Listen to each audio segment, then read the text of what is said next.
দেখেন, আমেরের জীবনে অনেক বড় স্বপ্ন ছিল, সে হজ করতে যাবে, সে কাবাগর তাওয়াফ করবে, এটা তার স্বপ্ন ছিল। এবং গত পরশুদিনই তার হজের ফ্লাইট ছিল। সে যখন এয়ারপোর্টে আসলো, পাসপোর্টে নিরাপত্তাজনিত কিছু সমস্যার কারণে তাকে একটু দাঁড় করিয়ে রাখা হলো। সমস্যার সমাধান যখন হলো, তাকে যখন ছেড়ে দেওয়া হলো, তখন আসলে অনেক দেরি হয়ে গেছে। কারণ আমেরের সাথে অন্যান্য যে হজ যাত্রী, তারা এতক্ষণে বিমানে উঠে গেছে এবং বিমানের দরজা ভিতর থেকে বন্ধ করে দেওয়া হয়েছে। তখন সেই এয়ারপোর্টের অফিসাররা সেই পাইলটের সাথে কথা বলল, পাইলটের সাথে যোগাযোগ করলো, পাইলটকে বলল যে দেখেন, একজন হজ যাত্রী নিরাপত্তাজনিত কিছু সমস্যার কারণে বিমানে উঠতে একটু দেরি হয়ে গেছে, তাকে একটু বিমানে উঠিয়ে নেন, সে বিমানে উঠতে পারে নাই।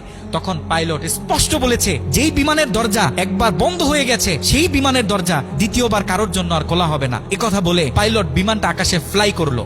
সেই অফিসাররা তখন আমেরকে বুঝাইতেছে, দেখো বিমান তো চলে গেছে, তুমি আর যেতে পারবে না, তুমি বাড়িতে চলে যাও, নেক্সট টাইমে তুমি হজে যাওয়ার জন্য ট্রাই করো। তখন সে আমাদের মুসলিম ভাই, সে হজ যাত্রী, সে কি বলেছে জানেন? সে বলেছে, আমি আমার রবের উপর পরিপূর্ণ তাকওয়া রাখলাম, আমি আমার রবের উপর পরিপূর্ণ আস্থা রাখলাম, আমি হজ করেই বাড়িতে ফিরবো, হজ না করে আমি বাড়িতে ফিরবো না। কথা বলে সে এয়ারপোর্টে দাঁড়িয়ে রইল। ঠিক কতক্ষণ পর সেই বিমান থেকে এয়ারপোর্টে মেসেজ করা হলো যে বিমানের ভিতরে যান্ত্রিক সমস্যা দেখা গিয়েছে, খুব ইমার্জেন্সি, বিমানটা সেই এয়ারপোর্টে ল্যান্ড করতে হবে। বিমানটা যখন এয়ারপোর্টে ল্যান্ড করা হলো, যান্ত্রিক যে ত্রুটি, এই ত্রুটিগুলো যখন সমস্যার সমাধান করা হচ্ছে, তখন সে অফিসাররা সেই পাইলটের সাথে কথা বলেছে যে দেখেন, কোনোভাবে এই যাত্রীটা একটু নেওয়া যায় কিনা, সে তো হজ করার উদ্দেশ্যে বাড়ি থেকে বের হয়েছে, সে তো বাড়িতে যেতে চাচ্ছে না, হজ না করে তাকে একটু নিয়ে নেন।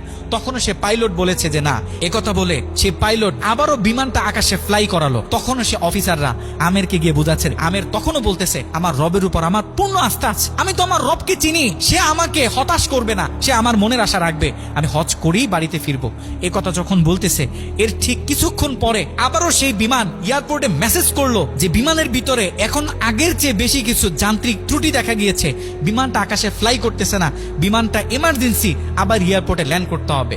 বিমানটা যখন এয়ারপোর্টে ল্যান্ড করলো, তখন সে পাইলট নিজে বিমান থেকে নেমে সে অফিসারদেরকে বলতেছে, সে হজ যাত্রী কই, যাকে ছাড়া আমরা মক্কার উদ্দেশ্যে রওনা দিলাম, তাকে আমার হাতে তুলে দেন। আমি যতটুকু বুঝতেছি, তাকে ছাড়া এই বিমান যতবারই আমরা আকাশে ফ্লাই করব, মক্কার উদ্দেশ্যে রওনা হব, আমার মনে হয় না যে এই বিমান স্বাভাবিকভাবে মক্কাতে গিয়ে পৌঁছাবে। তখন সে পাইলট সে আমেরের হাত ধরে নিজে নিয়ে সে বিমানের ভিতরে বসিয়ে দিল।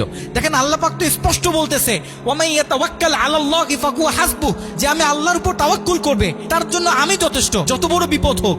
যখন আপনি আল্লাহর উপর তাওয়াক্কুল করবেন, তখন আল্লাহ পাকের পক্ষ থেকে আপনার উপর যে বারাকা, যে ব্লেসিং গুলো আছে, এগুলো তখন আল্লাহ পাক বাড়িয়ে দিবে।